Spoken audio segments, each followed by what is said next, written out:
Ayo Uncle, kita gali lagi dari buku Becoming the Greatest You di bagian keempat yang berjudul Sistem Diri. Semoga kita bisa banyak mendapatkan ilmu dari buku ini. Dalam ilmu manajemen sistem dan operasi, terdapat satu proses dasar yang berupa sistem. Proses sistem tersebut berbentuk aliran, yaitu masukan atau input menjadi proses atau transformasi, kemudian keluaran atau output. Proses sistem ini mendasari hampir semua proses yang terjadi. Proses sistem ini tidak hanya berlaku pada mesin, program, maupun peralatan-peralatan lainnya. Proses sistem ini juga terjadi di organisasi maupun individu. Yang terjadi di level individu dinamakan sistem diri. Input atau masukan ke dalam diri suatu individu dapat berupa pelajaran atau pengetahuan yang diperoleh dari sekolah, kursus, pelatihan, seminar, ceramah, talk show, diskusi, bacaan, dan lain-lain. Beragam sumber input tersedia berlimpah di era informasi sekarang ini. Transformasi mencakup berbagai proses di dalam diri suatu individu dengan berpikir, mengkaji, merenung, menganalisis, mempraktikkan, mengalami, meresapi, bermeditasi, dan lain-lain. Beragam proses yang terjadi dalam diri suatu individu dapat dikelompokkan menjadi proses olah pikir, olah rasa, dan olahraga. Output atau keluaran dari suatu individu kepada orang lain dan lingkungannya dapat berupa pemberian pelajaran, kursus, pelatihan, seminar, talk show, ceramah, tulisan, juga curahan hati atau curhat. Beragam saluran keluaran dapat dipilih sesuai dengan karakteristik individu tersebut. Sayangnya, banyak orang yang tidak mengerti sistem diri ini sehingga tidak menghasilkan output yang berguna bagi banyak orang. Kehidupan dijalani hanya untuk keegoisan diri pribadi semata. Kisah berikut menjadi pendorong bagi kita untuk memberikan output diri yang terbaik di saat kita masih hidup. Seorang pengusaha sukses dan terkenal bertemu dengan seorang pemuka agama. Pengusaha itu berkata, "Maaf jika saya mengganggu Anda. Begini, di lingkungan saya tinggal, di lingkungan saya bekerja, di lingkungan saya bergaul, saya selalu dijuluki orang kikir dan kurang bersedekah. Padahal saya sudah sampaikan kepada mereka semua bahwa ketika kelak saya mati, sebagian besar harta yang saya miliki akan saya hibahkan untuk kepentingan sosial." Mendengar perkataan pengusaha tersebut, pemuka agama tersenyum kecil dan lalu bertanya, "Memangnya kapan Bapak akan mati?" Pengusaha segera menjawab dengan raut wajah yang kebingungan, "Ya, tentu saja saya tidak tahu kapan saya akan mati." Pemuka agama dengan wajah berseri karena mendapat celah untuk memasukkan kebijaksanaan dalam pikiran pengusaha tersebut, kemudian berkata, "Itulah masalahnya Pak. Karena tidak ada kepastian kapan Bapak akan mati, maka tidak ada kepastian pula kapan harta Bapak dapat digunakan untuk kebaikan orang banyak. Padahal dalam kehidupan ini terdapat banyak orang yang membutuhkan bantuan setiap harinya." Senyum pemuka agama semakin melebar. Pemuka agama melanjutkan, "Bapak tentu tahu binatang sapi, bukan? Sapi termasuk binatang yang disayang oleh manusia. Orang-orang memuji badan sapi yang berbentuk bagus dan matanya yang bening. Akan tetapi yang paling disukai dari sapi adalah kebaikannya untuk menyediakan susu dan membantu pekerjaan manusia. Itu semua dilakukan sapi di saat masih hidup. Setelah mati pun sapi berbuat baik dengan memberikan dagingnya untuk dikonsumsi manusia dan kulitnya untuk berbagai keperluan." Pengusaha terdiam sejenak. Dia tercenung sambil mengernyitkan dahi seakan sedang berpikir keras.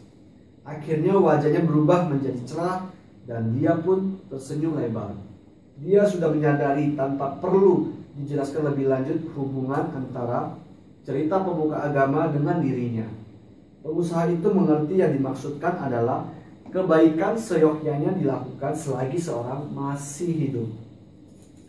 Setiap orang bertanggung jawab terhadap input apa saja yang boleh masuk ke dalam dirinya.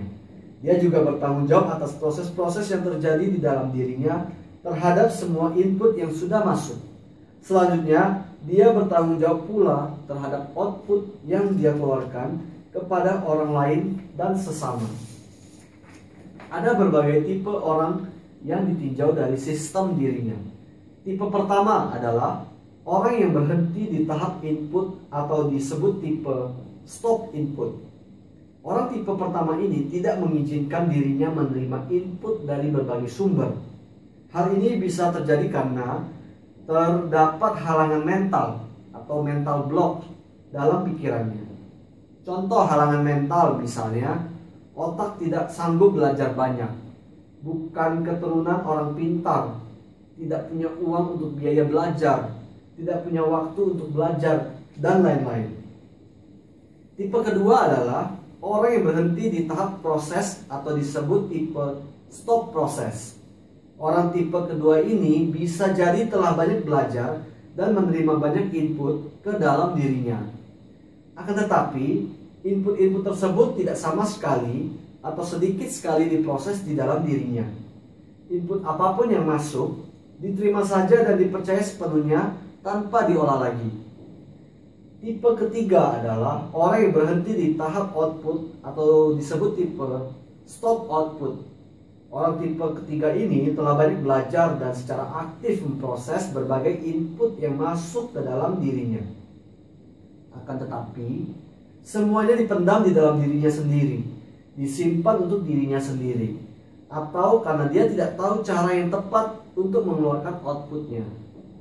Nah, tipe keempat adalah orang yang menjalani secara lengkap ketiga tahapan dalam sistem diri. Orang tipe ini memastikan outputnya berguna dan memiliki nilai tambah bagi diri sendiri dan banyak orang. Orang tipe ini melakukan banyak perbuatan baik sebagai output dari sistem dirinya.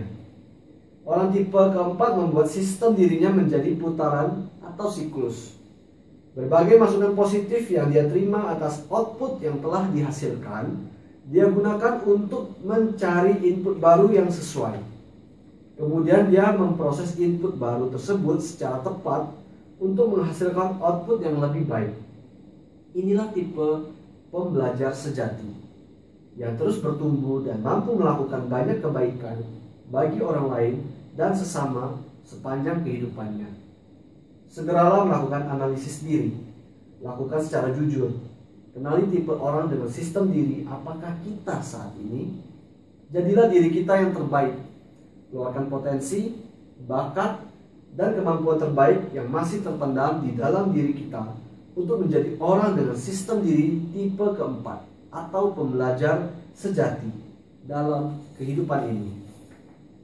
Uncle, sangat seru sekali ya kita bisa menggali Becoming the Greatest You ini di bagian keempat, sistem diri. Bagaimana tanggapan Uncle? Jadi untung saja pengusaha tadi nggak marah ya. Iya. Kalau dia marah, emang gua sapi. Biasa kan begitu ya. Iya. Nah, kalau orang yang nggak bisa menerima seperti itu artinya stop input. Untung pengusaha tadi memahami betul. Jadi dia nggak stop input, nggak stop proses, nggak stop output. Nah, stop input ini yang paling sering kita jumpai dalam kehidupan ini. Maka kita sering mendengar ada yang mengatakan, semua laki-laki sama dah, semua cewek mah sama. Jadi sebenarnya dia sudah menutup hatinya, artinya stop inputnya, nggak mau menerima. Atau ada istilah yang kedua itu nggak bisa masuk lagi, cangkirnya belum dibuka atau udah penuh, nggak bisa terisi lagi, seperti itu stop input. Nah, stop proses itu artinya malas dah berpikir. Ya, saya percaya dah kamu ngomong apa, ya langsung aja bablas gitu, nggak lewat proses in dan outnya sama, kan begitu, nggak ada saringan. Nah, itu juga berbahaya ya. Kalau ketemu dengan yang baik, ya bagus, Kalau ketemu yang tidak baik, ya tidak bagus. Nah, kalau stok di output itu udah diolah nih, udah bener-bener ya.